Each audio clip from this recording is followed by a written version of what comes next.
Hey, I'm really excited. No, don't be too dirty. No, I wasn't. Excited is dirty. No, I was going to say. Excited is dirty. Don't say excited. Okay. I'm slightly excited, and that's why I'm. Well, I'm not. But I'm. That slightly excited kind of implies half chub. Don't say that. I have a 4-iron. I have a half wood. Can I play? That's dirty. I just want to play through. Look, just plug the. What plug? Do you want to do the back? No. I've got the show. It's coming on tomorrow night. Right. Say that then. Okay, do that. All right. Hey, I'm Bob Saget. That's pretty dirty. Tomorrow night on A&E is this new show called Strange Days, and they're running 90 of them, apparently. They're running like 90. It's like 10 o'clock, they just start running them. And it's a really good show. I studied subcultures. What is that you're wearing? Excuse me, young lady, what's your name? I'm Bob Saget. I respond to that quickly. Yeah, I know. Hey. But it's tomorrow night. Yeah, what are you doing? Well, I'm not like all the cool kids and on cable. I'm still on broadcast, crappy television. No. I watch this every night in a robe. In a what? In a slanket. A slanket? In a slinky. I watch this with a... Is that some kind of sexy thing? It is when I wear it. All my clothes are cut out when you're on. It's tomorrow night. It's on A&E. Wait. Oh, what's the name of it? It's called Strange Days with Bob Saget. You know, what would be awesome is if you could actually be a guest on the show and actually plug it like a normal human being instead of just coming in, doing your plug and leaving, and then leaving me feeling dirty. I apologize. Well, don't be dirty. But you said plugging it like a normal human being. Where's my mind? What am I supposed to do with that information? You have the same mind that I have. No, Bob. I have the same birthday you have. We do have the same birthday. We do have the same birthday, actually. That's true. Yeah, wait. That, you don't. There is absolutely no achievement in that. Do not applaud it. Right. Enya has the same birthday as us. Let's do Enya. All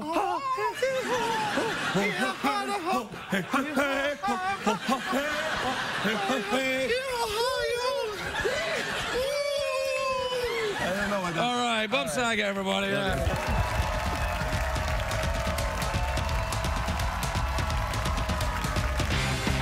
Late Late Show with Craig Ferguson, sponsored by Dell. The power to do more. More at Dell.com.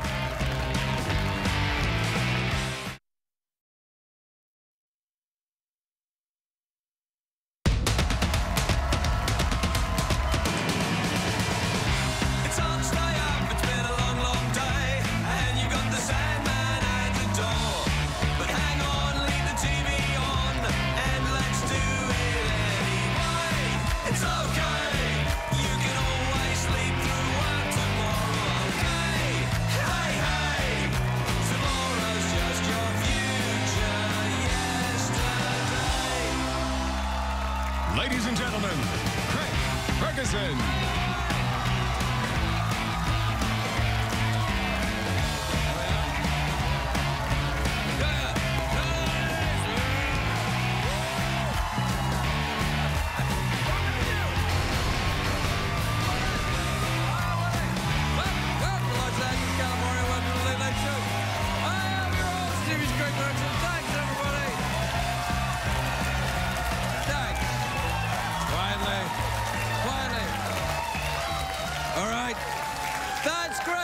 That's really awesome. You've made this the best Christmas ever. I can be sarcastic as well, you know. Yay! Yay!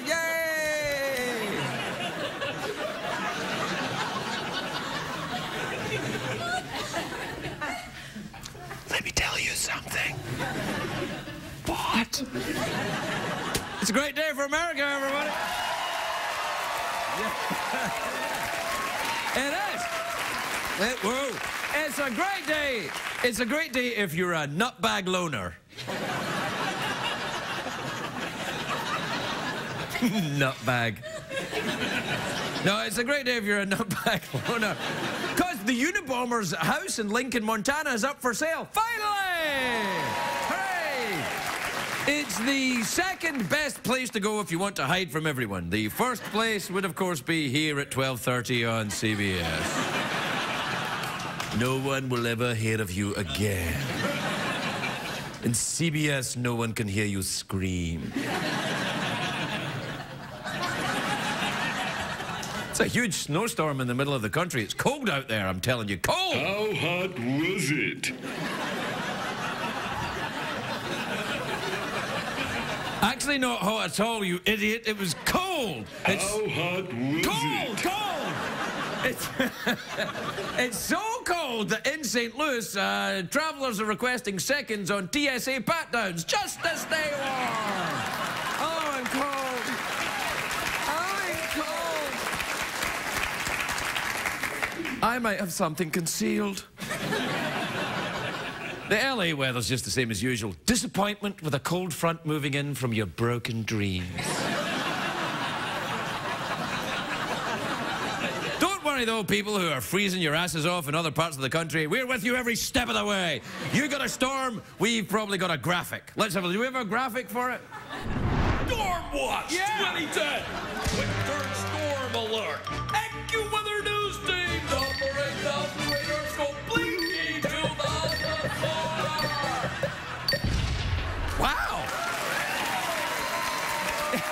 Wow! Was it just me, or was that actually good? Nah. Nah. Anyway, they say we're in for a very harsh winter this year. This is because we're under the influence of La Niña. Now, if you don't speak Spanish, that means the Niña. The effect of La Niña has been felt all over America except Arizona. Apparently, La Niña doesn't have her papers. Do you know what I mean? Ooh, snap.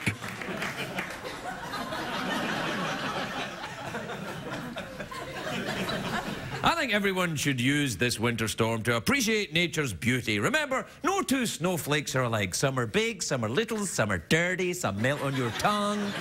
They're like tiny little frozen Kardashians. Now, old man winter isn't just kicking America in the balls, he's kicking Europe in the balls too. In England, there's a record snowstorm. Everywhere you look over there, you see frigid, grey mushiness. But enough about English people, we're talking about the weather. Now, come on! Do tell. Yeah, no, there's your... Yeah. Yep. That's my joke. I was really looking forward to that. Ooh, snap. Yes, exactly. In your pants. I can't believe now that robot knows what my look is. How hot was it? Cold. It's cold. It's cold in Europe. It's so cold that in Italy, the Grand Canal in Venice is overflowing, getting high because of the rains.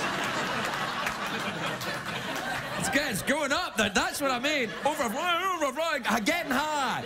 The Italians have been running around screaming, waving their hands in the air. Then the rain started. You know, the Italian Prime Minister is in the middle of a big sex scandal right now. He's accused of throwing his giant orgies in his villa. But sadly, he had to cancel this week's orgy due to the rain. Everybody put away your meatballs. Put them away. It's no orgy today, I'm afraid. Put away the meatballs, pack them all up. In your pants. What's a come and a go? It's been a little bit chilly here in LA. Cold snap like this, though, can cause fights over who controls the thermostat in the house. For example, I like to keep our house relatively cool at 65 degrees, but my wife likes to crank it up to 70 degrees. So we compromise and keep it at 70 degrees.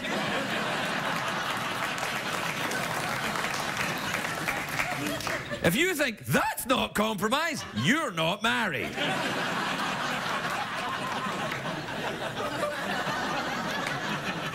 I mean it. You know who loves all this bad weather? Weathermen. Jerks. Because yeah, they are. Storms like this are weathermen. This is their time to shine. They get to elbow anchors out of the way and go crazy. They go, look at this guy in Baltimore. Look at this, look. Our paralyzing, crippling, record-breaking storm comes today!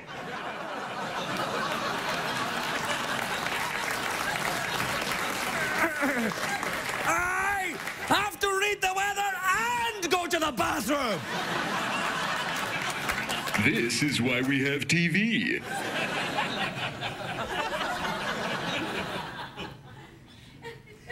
In your pants. Yeah. Do you know that sometimes people blame weathermen for the bad weather? That's not fair, though, but I do it, too. If the weatherman promised me a huge storm and then we don't get it, I get mad at him. I'm like, hey, where's that 8 inches you promised me last night? I get angry. In your pants. In my pants.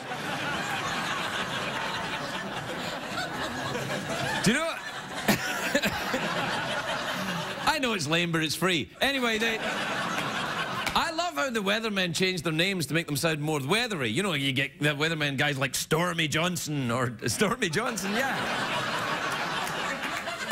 In your pants. Yeah. Stormy Johnson or, I don't know, Johnny Tornado or something. I think everybody on the news team should have a name that matches their jobs. Like you go, it's the news with Frank Murder and Daisy Carjack. And now sports with Bob Groinpool. That's right, Bob Groinpool and Stormy Johnson. In your pants. Yeah. Well, we got to take a break now, Jeff. Yay, spots. I loves me my commercials, Craig. Say, you do love commercials, don't you? Yep. Why do you love commercials? Did I mention I'm single? I don't think you had to. We kind of took it for granted. Yep. Yep.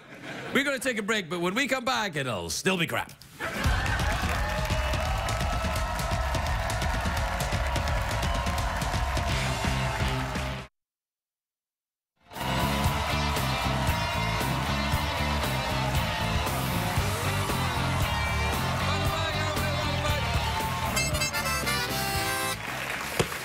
Let's get on. I can't be messing around. You never know who's going to turn up.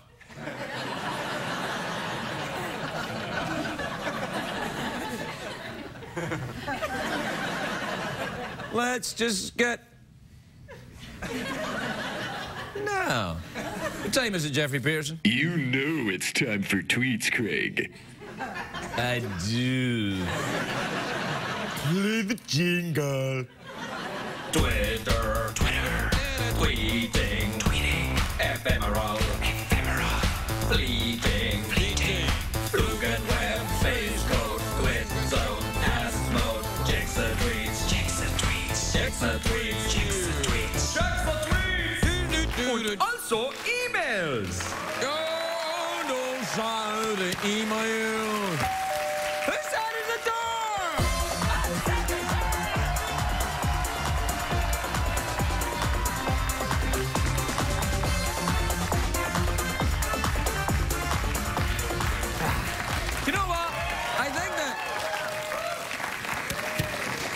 I think they should introduce Secretariat to the news. You ever you watch the news and you think, oh, the news is very upsetting. If you just get a quick ding-dong, horse comes out, that would cheer you right up. Things are looking pretty dangerous in the Middle East right now. Tensions are rising and the... Who's that at the door? Oh, it's Secretariat!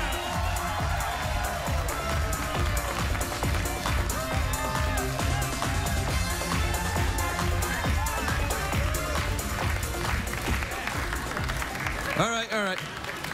That's enough. I noticed you didn't clap yourselves that time. Getting used to it now, eh?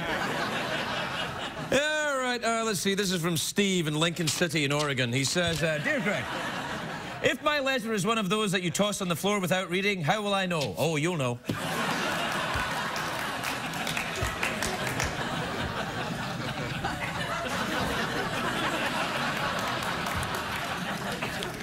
This is from Brian in Modesto in California. He says, hey, Craig, have you ever thought there was a spider on your arm and freaked out only for it to be a stray hair? All the time!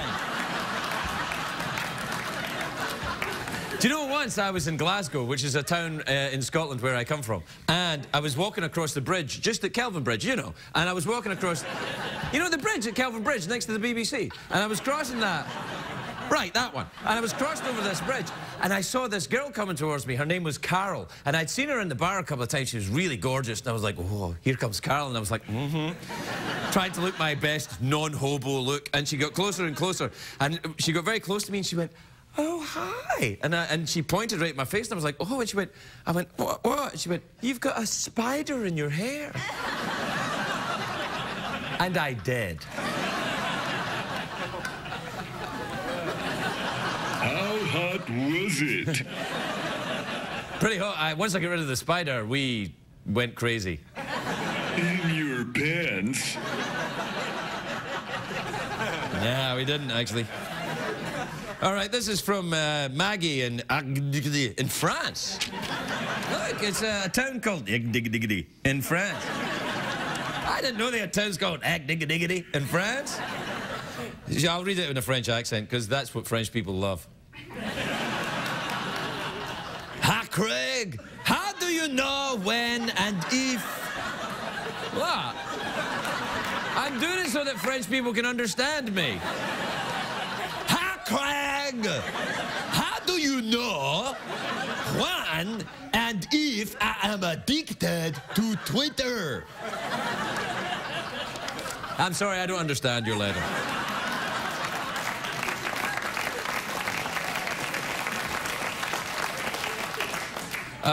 This is from Mike in Springfield, Illinois. He says, Dear Craig, what is your favorite late-night snack? Ooh. Ooh. I like anything cheesy. In your pants? You've been hanging about it with Bob Saget. That's your problem. Yep. Yeah. Knock it off. All right, this is from Howard in Atlanta, Georgia. Finally, a decent, respectable American from a decent, respectable town in America. His name's Howard. But I'm going to do it in a French accent anyway. Hi, Craig! No. Dear Craig, I'm a vegetarian. Oh, great. I'm a vegetarian and my girlfriend loves bacon. Should I try it to make her happy?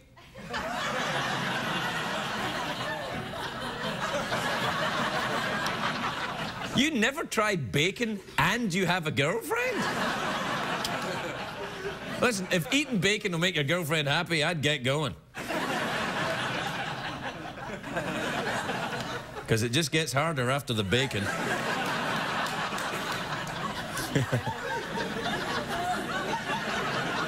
I think you know what I'm saying, subtext, you know. You know, if you can even find the bacon. Right, subtext, yeah! Yeah, because, you know, some people think the bacon is just a myth.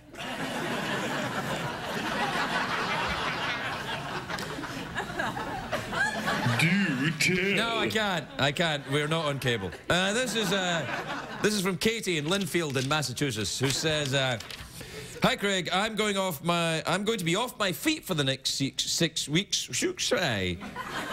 Oh, I think Katie's a bit drunk. Hey, Craig, I'm going to be off my feet for the next 6 weeks recovering from knee surgery. Any suggestions on how to pass the time?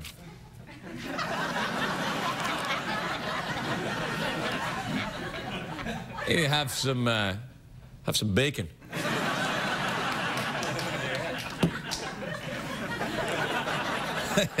This is from Julian in Toronto, Ontario, which is in the mythical land of Canada. Canada!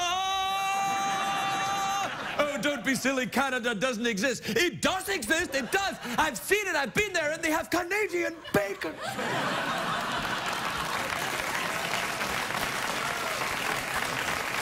Julian!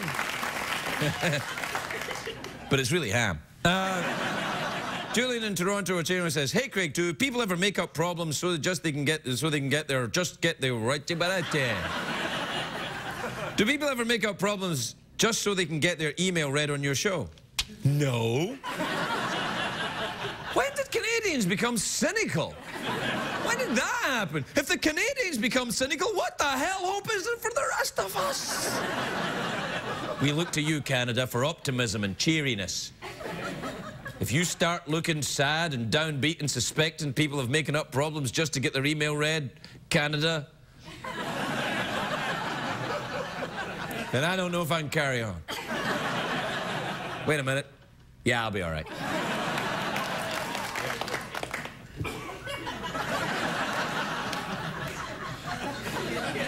We used to have a no applause sign. It's gone now, isn't it?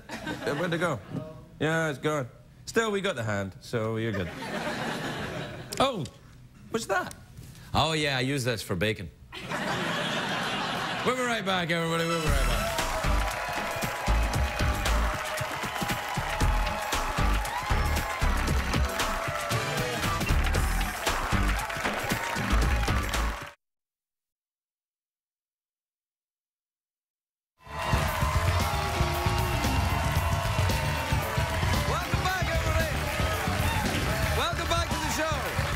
If you're just joining us tonight, we're experimenting in 3D. Oh! This is how awesome talk shows will be when 3D television is invented. You mean, could they be even more awesome than they are now, Craig? Hardly possible. My first guest is a great big television star. She is the anchor and managing editor of the CBS Evening News. Please welcome the very lovely Katie Couric, everybody. Get it, girl.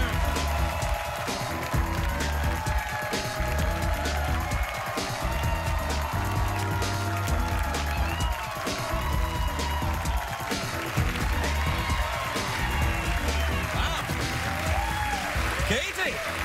Hello. Look at you, Katie. You look great. I do? Yeah, you should read the news in that dress. It's awesome. I like when you sit on the desk and kind of shuffle your papers and they're kind of like, I've got the news.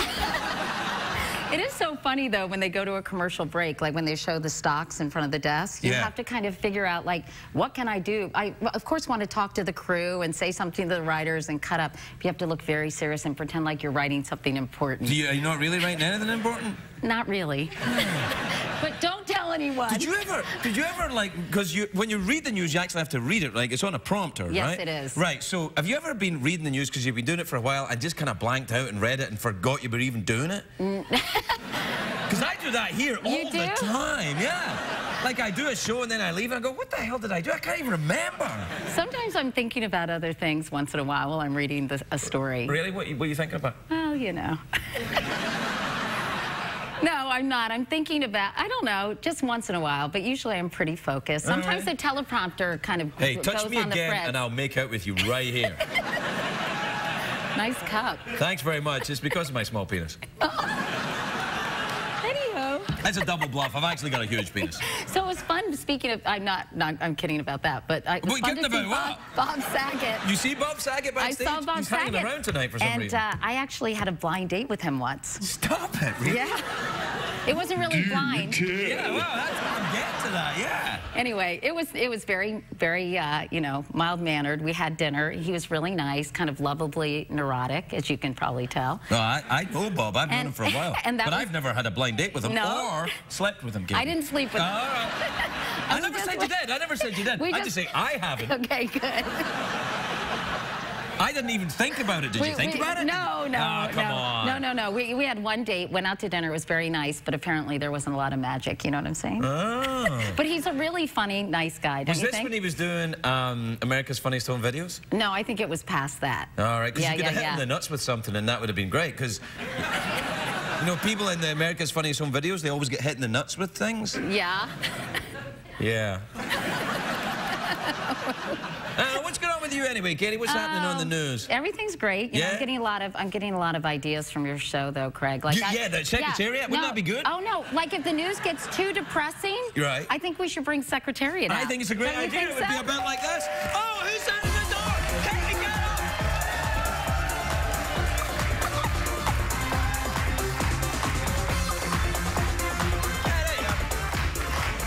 Katie, I have a big surprise for you. You do? You dance with Secretariat, you get a Secretariat t-shirt. Thank you so much. Thank you. Maybe I could wear this to do the news then. Yeah, it's a bit casual for the news. You want to be a bit more... Yeah, I think... But you can make a nice dress if it's belted. Yeah, it would, actually, Don't you think? Yeah. Yeah, that was kind of hot when you even suggested that. Do you get a lot of people coming on to you because you're... It's kind of like the naughty librarian thing, reading the news, isn't it? It's kind of like a sex thing. It is. It's kind of like, here's the news, like that, yeah. No? No, not too many. I don't get anything either. You don't? Yeah. No? Did I mention I'm single? There you go. Have you any use for a gay robot? You never know. No. I don't know. Maybe. Hey, the last time I saw you was at the time before last. Correspondence dinner at the White House. You did an excellent job, by the way. Oh, I thought you were really funny. I think you were just... You know, you were fairly new to late night. I was new to America. And you were quite nervous. But you did really well, and I thought you were very tasteful and funny. I really did. You had some kind of... Yeah. I think you made some sort of... I made a joke about you. You did, but that's okay. No, it wasn't about you, actually. What happened was I said that I was trying to introduce myself to the people there, and I said, I'm what CBS can afford after they've paid you $15 million a year. And then, if I recall what happened afterwards, you came over to me after the speech and said, you should get yourself a better agent, I think. I didn't say that. I might have said that, but not with the F part. All right. That was garnish. Do you ever read the news and think, oh, I want to just throw in a Tootsie Fruits while you're reading the news? Like, guess what happened today? Middle East today. Like that.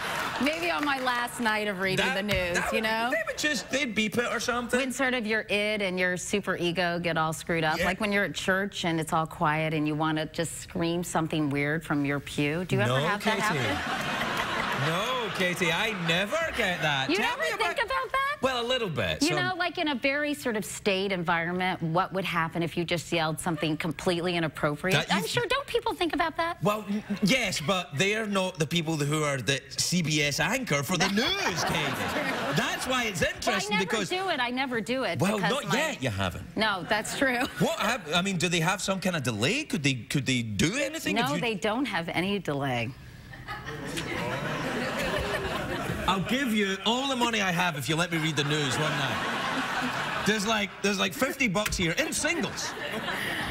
Think about it, Katie. Think about it. Great feeling here, Greg. 15 million and 40. I'm sorry. That's all right. So you're rich now then, anyway. You don't need this. I don't know about that. Do you have a boat? No, I don't have a boat. You could afford a boat. You could have a boat. You know, don't they say when a person buys a boat, the best day of their lives is the day they buy it, and the second best is the day they sell it? Yeah, they've said that. Yeah, I think they're a lot of work, and, you know, I'm busy. I've got 2 teenage daughters, and I'm running around. I'm working. I'm sorry about that, yeah. I work really hard, and so I don't really have time for... A boat? Yeah. I don't. But I would like to have one sometime. I feel such a fool, Katie, for even bringing it up. Do you have a boat? I do. You do? Yeah, tiny little boat. It's a little rowboat. Yeah? Yeah. I row it around Marina Del Rey. Do you? Do you sing to your wife in it, like Bing Crosby and Grace Kelly? Yeah. Katie, we have to take a break. Something really? Something we do at CBS. Will you? Oh no, of course you know. Yeah. But do you have sponsors like Serenity adult diapers? You do. And boner pills. A lot of them. Yeah, a lot of boner. Although I don't think we need them tonight, Katie. And What is wrong with you? I don't know. I'm excited. I don't know what it is. All right. We'll take a break then. Well, we'll take a break. Okay. Is that okay? Yeah, it's fine. You've done that on the news. No, you got to pay the bills. I understand. Yeah. Yeah, we got to pay for certain things at CBS. Yeah. Katie Couric, everybody, we'll be right back.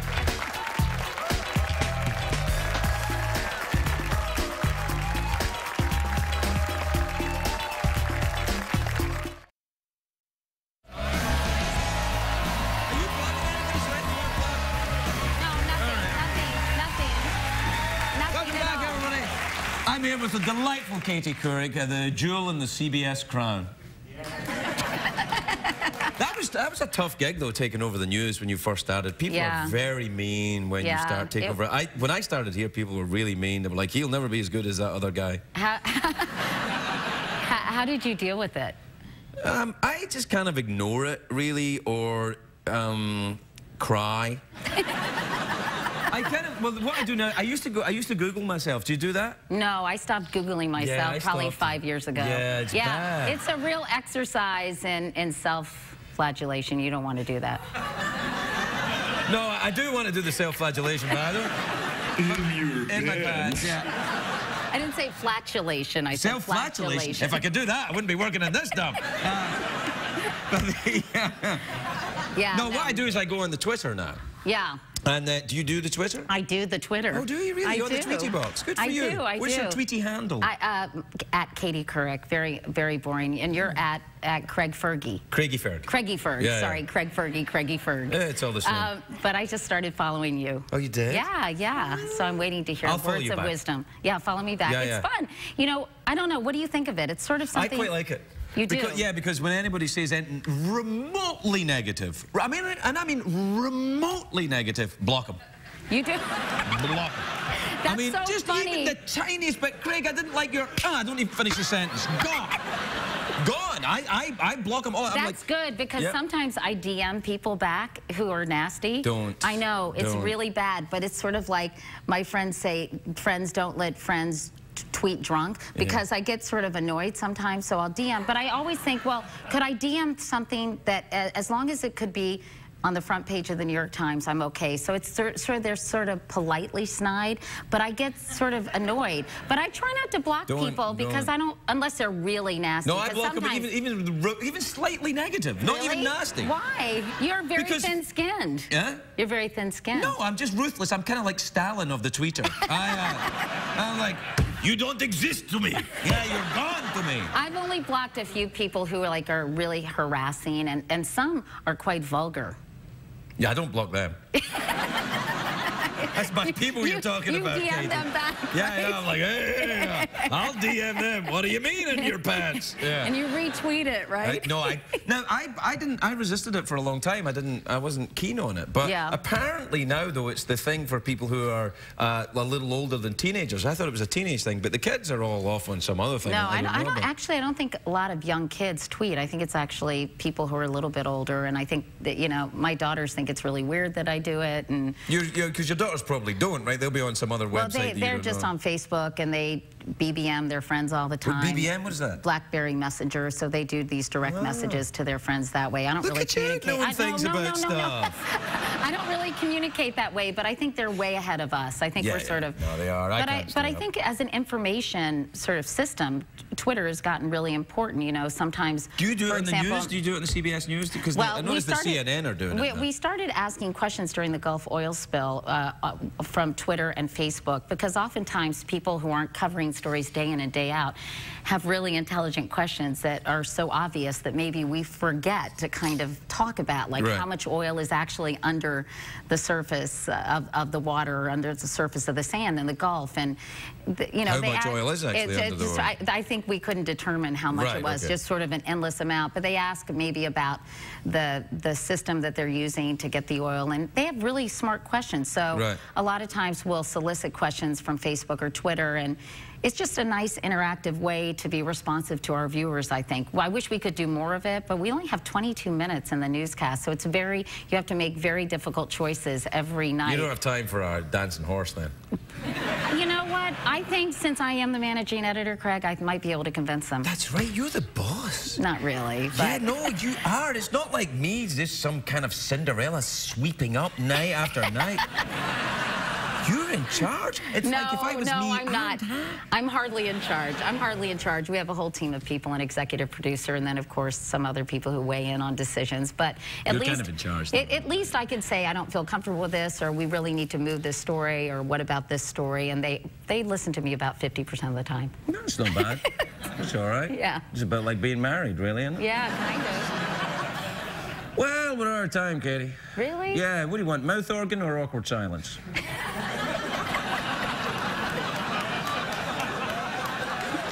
What? Well, I don't have a band, so it's you know, when the guest, you know, we were out of time with the guest, and the band plays. Yeah. Well, I got a mouth organ, or we could do I want the harmonica, because I can play the harmonica. No, it's not a harmonica, Katie. It's not? It's a mouth organ? Yeah, it's a mouth organ, that's give me a little number on the mouth organ. Oh, I will. Are you always this cheeky? Yeah. Actually, not with Bob Saget. All right. No. There's yours. Really? Yeah, it's a fresh one. Oh, that's great. Yeah, I can actually play this. I'm not going to now, but I can play Shenandoah on this. You're going to now. Again. You're going to now. Really? Yeah. I don't think we have time. You really care? Let's see. Wait. Wait a second, hold on.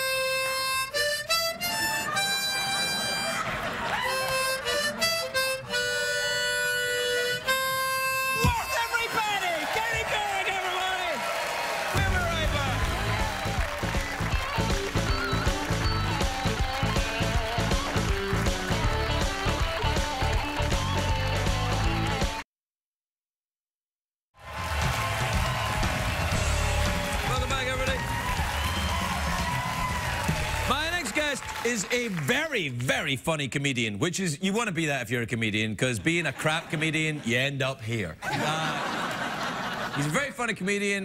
You can see him the New Year's Eve at the Punchline in Sacramento. Please welcome the lovely Al Madrigal, everybody. Al Madrigal.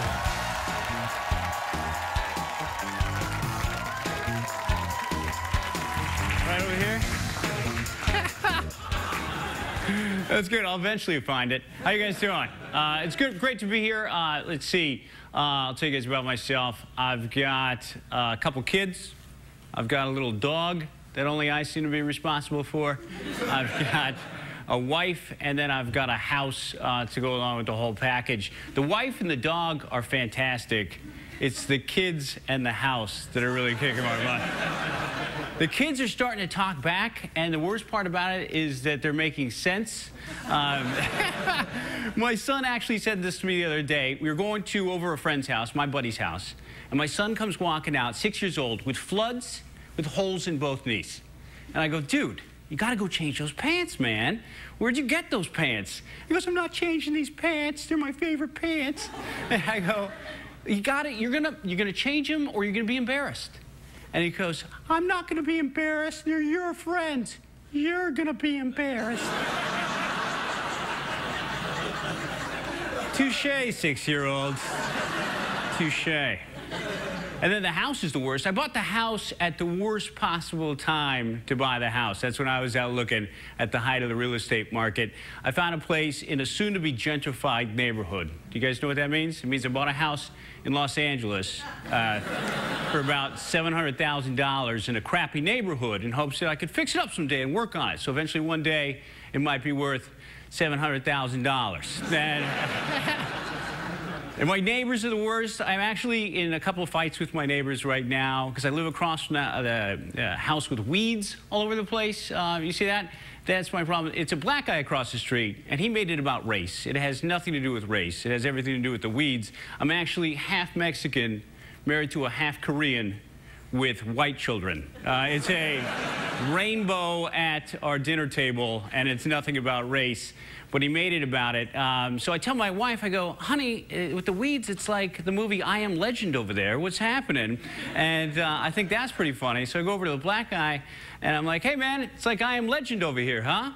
And he goes, you saying that because I'm a black man with a German Shepherd? And I'm like, when'd you get the German Shepherd? It's perfect, all right? If that's what you're going for, I apologize, because you're nailing it. And then the other neighbor I've got is Blue Tarp Guy. You ever see that house where it rained and they couldn't afford to fix their roof? So they put a blue tarp over the problem area. They classed it up with some bricks as a temporary fix. And then 2 years later, it's still up there. And it's making me crazier by the day. I find myself scrutinizing every purchase that the guy makes. I'm like, are those new Adidas? That son of a bitch. He comes up to me a couple days ago, and he walks up and he's like, hey, man, you see Avatar on Blu-ray? I'm like, did you see Avatar on Blu-ray? Fix your roof, man, all right? Save up, all right? The only thing blue you should be worried about is on your roof, all right? All right, thank you very much, everybody. I've been out Madrigal.